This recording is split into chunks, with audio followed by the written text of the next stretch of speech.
Hey everybody, and welcome to my scope. My name is DavidSWinston, and you're watching the replay.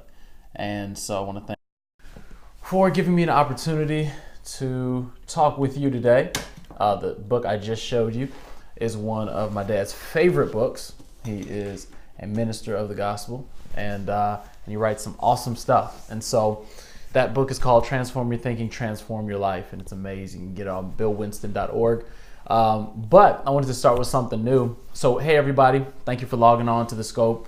If you're new to the scope, once again, my name is DavidSWinston, and I like to encourage people on being successful in life and how to be successful in one of the most practical ways. And so I am a minister, but I like to make sure that things and biblical principles are very practical for you so you can succeed in life.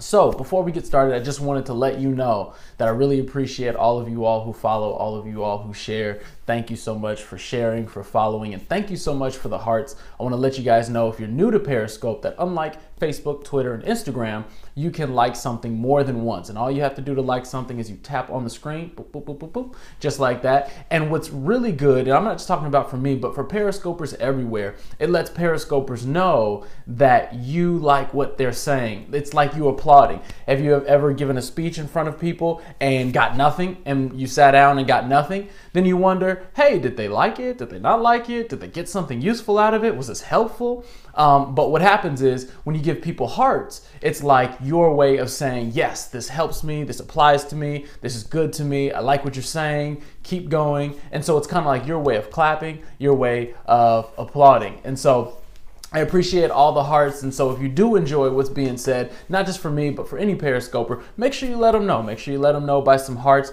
And so sometimes, if you see that 30 people watched, but only one person gave a heart, then, you wonder, hey, is this helpful? Are we doing anything?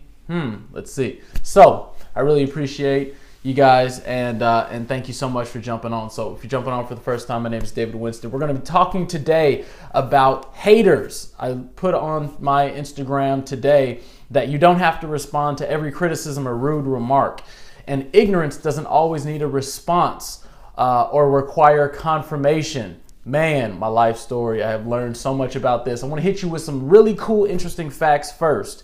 ABC News reported maybe a couple years ago, they reported that people check their phones on average 150 times a day. That is crazy.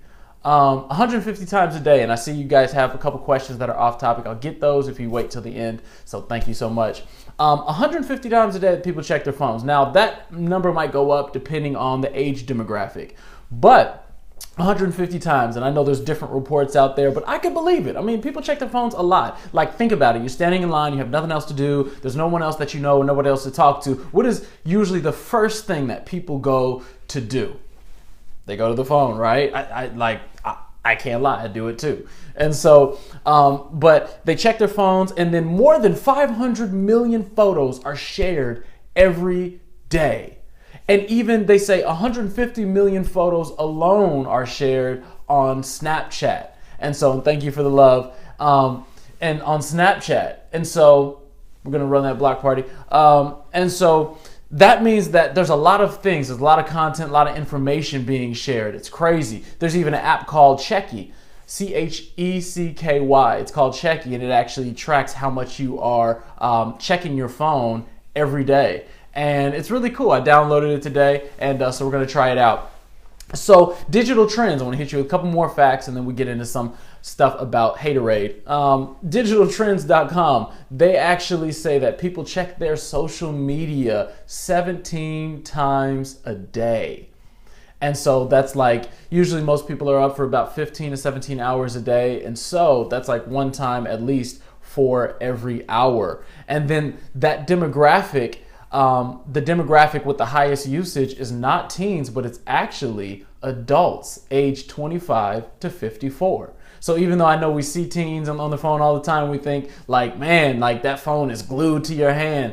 But actually the biggest demographic of people who are on social media the most is between 25 and 54. And so it says that we spend an average of 4.7 hours a day on our phones. That's crazy. An average of 4.7 hours a day. So I want to let you know it's important that you are filtering the content that you are seeing. So what does that mean? That means that we have a lot of information always coming. If you're on social media, you see a lot of different people commenting. If you're active on social media, you're always seeing people comment on your stuff. But I want to let you know that what I've learned is not all the other comments are useful. You know, not everybody sees the world the way you see it. So what's interesting and what's important is you got to know that haters gonna hate. That's the old saying, right? Haters gonna hate. They're gonna hate. But let me tell you what I've learned from being in my position. I remember the first year that I was in my position. I'm the youth pastor at our church. I'm also the director over Bill Winston Ministries. And so I see a lot of stuff related to Bill Winston Ministries, related to my father. And the first year that I was doing it, you know, I don't want to say it was a mistake, but it was a learning experience that I looked at all the social media comments that were out there. I looked at positive, I looked at negative, and you know, I started to respond to people, and I learned through that I just can't respond to every negative remark or criticism. And I was young, you know, I had to learn, and you know, because people would say stuff that wasn't true or that was misrepresenting, or you know, stuff that was just ignorant. And I was like, come on now. And so I wanted to reply. I wanted to help them get the story straight. But what I learned is you can't respond to every ignorant comment, every negative comment, every criticism, because yeah, you're right. Haters are going to hate. But what I've learned is that once people realize that hate isn't working, they start telling lies. And then they just start straight up telling stuff that's not true. And you got to be able to block that stuff out, because where you're going, people aren't going to like you. Everybody's not going to like you. Everybody's not going to see the world the way you see it. And that's okay. But you got to know that what you know is what you know. And who's backing you? If God is backing you, then hey, if God be for you, nobody can stand against you. And so, you know, I believe that no one has ever climbed a mountain without stepping over rocks and stones. And so you're going to have to be able to step on and step over some of those things that are hard, some of those things that other people would consider obstacles. And that's right, you can't let them get under your skin, and you got to be able to block them out. You know, some haters just want control. They want control, and they want to be able to control your message. And as I look through all the comments and some of those negative comments and comments from haters who say, oh, that's just the prosperity gospel. Yeah, that's that garbage. Why y'all believe that stuff anyway? You know, this is false. And you see all that stuff. And when you start paying attention to that stuff, it can make you actually believe that you're wrong and that you're in error and that what you're doing is something that is wrong. And I'm not saying that we're perfect people, we're right all the time. But what's interesting is that, you know, the subconscious is so powerful that what you start letting into your subconscious can actually start to affect your belief system. And it can actually make you change your message based on what other people are saying. And sometimes it happens subconsciously, that you're not consciously trying to change your message, but as you take in and filter that stuff and it takes root in your heart, it'll actually start to make you consciously change your message from a subconscious level, if that makes sense. And so, you know, some haters, they just want control. They just want to control you. They want to control what you say. They want to filter what you say. And so they just want control, and they want to know that they have the ability to control you, to be able to control your message, to be able to control your method, to be able to control your purpose or whatever your philosophy, your mission is. They want to be able to control it. They want to be able to take it over. They want to hijack it, but you can't let them hijack it. And the way you don't let them hijack it is you deny people the satisfaction of being able to stir up your emotions. And that's what I learned was key. I got to deny people the satisfaction of being able to stir up my emotions. And so a lot of times I had to block it out. So now, you know, I've protected myself. I have made a decision not to go out looking for responses. Now, there might be certain indications and certain times that I need to, for my job, I need to look at some responses for some certain things. But I had to make a decision that I'm not going to go and just try to manage people's comments or people's perceptions. I just can't do it. And so I protect myself. I've set a boundary for myself. But when I do see those things, I've made a decision that that I can't change everybody's philosophy. I can't change everybody's perspective. That's right. The perspective of a snake is very different from the perspective of an eagle. And I can't get detracted or deterred or derailed from my mission because they're not seeing things our way, or they're not seeing things the way my dad is preaching, or they're not seeing things the way I'm saying it. And so what I've had to learn is I got to just block it out. And, I got to something called deflation. I have to confront them without the need or attempt for retaliation. And so if I don't block it out, I confront them without the need for retaliation. Sometimes I might not even address what they said. I might just say, hey, you're entitled to your own opinion. That's fine. If I feel like I need to respond, and I'll tell them, hey, you're entitled to your own opinion. We believe this, we believe that, and we stand strongly by it. And, we want the best for everybody. So we want the best for you, and just know, hey, we're always praying for you.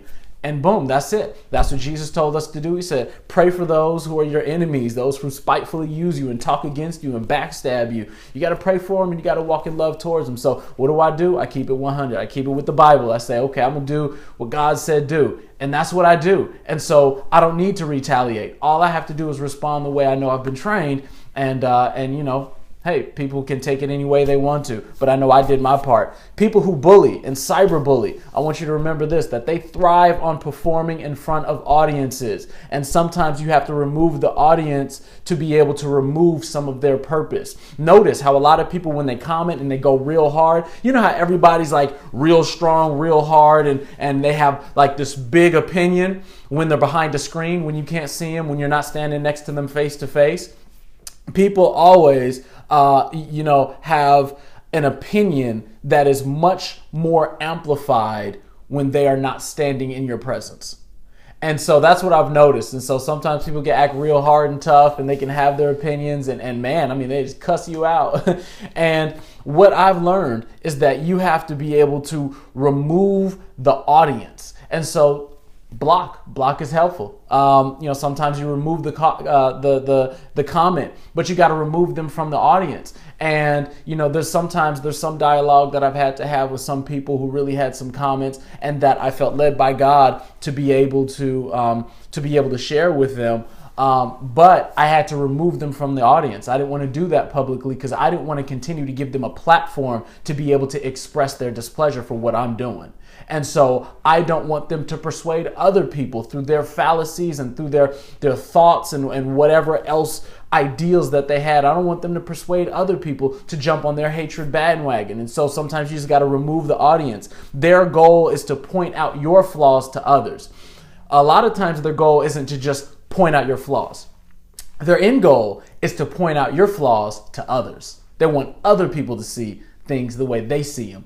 But you got to just deny them the satisfaction and let them know that, hey, this isn't going on here. I'm going to set this boundary, and I don't have to worry about things, because yes, you're right. Proverbs 21 verse 18, and God will protect you. And so I believe that as you pray and ask God for wisdom, He'll lead you, He'll guide you, He'll help you be able to block out those haters, those who are there to do you no good, those who are just making ignorant comments. You do not have to confirm their ignorance by going toe-to-toe with them, by commenting back and forth and back and forth and back and forth. Sometimes we spend so much time trying to debate over social media, whether it be high issues of spiritual things and social justice things, or low issues of, you ain't like my blazer that I wore last Sunday. And, people just go back and forth, and sometimes people just need to refocus their energy on things that matter, things that are important. And so I'm just here to encourage you, focus your energy on things that are important. Don't waste your energy on the haters, on the cyberbullies, on the folks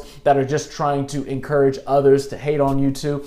Don't spend your energy on them. Set up your boundaries, know how you will and won't respond, block them out when you need to, and keep it moving. Keep climbing up your mountain. Keep doing what God has for you to do. Keep doing what you know that you're set in this earth to do. Keep your message, keep your method, keep your strategy. And I'm not saying it's easy. I see you. I have to learn this. Hey, I'm learning this too each and every day. It's not easy. It can be challenging sometimes, but learn from each situation. I think one of the best things we can do is, when we go through a negative situation, don't just let it be a negative situation. Let it be a situation that you learn from and that you've dedicated yourself to the learning process. So you say, I'll never go through this again, or it'll never be like this again, or I'll never respond like this again in this situation.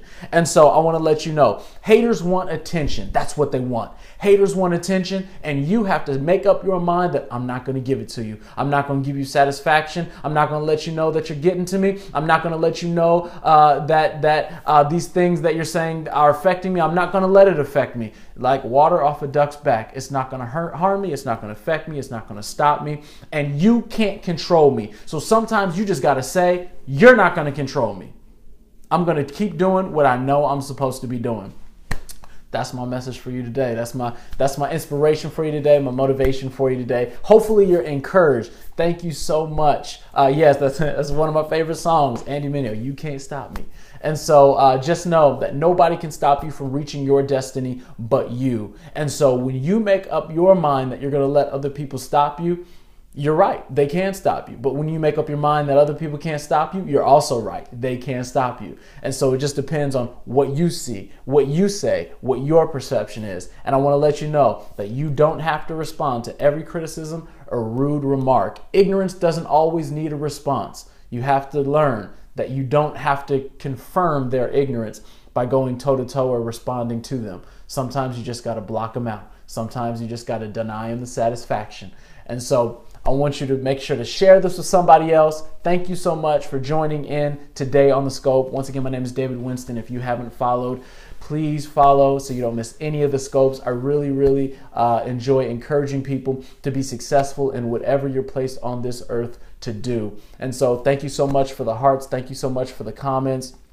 Yes, and I think I had a couple questions. Thank you, Devin, for reminding me. I think my phone is about to die soon, but hopefully we got a little bit more juice. Pastor David, is there a Go Hard curriculum? No, I do not have a curriculum. I do not use a curriculum. I actually just go by what the Lord tells me. And so actually we're teaching a series, just started a series last night, powerful teaching on belief and believing God and fighting unbelief. And so So we're going to go through that for the next 3 weeks, and then we're going to jump to talking about love next month, and the month after that we're going to talk about service and serving others. And so so I just go, week by week.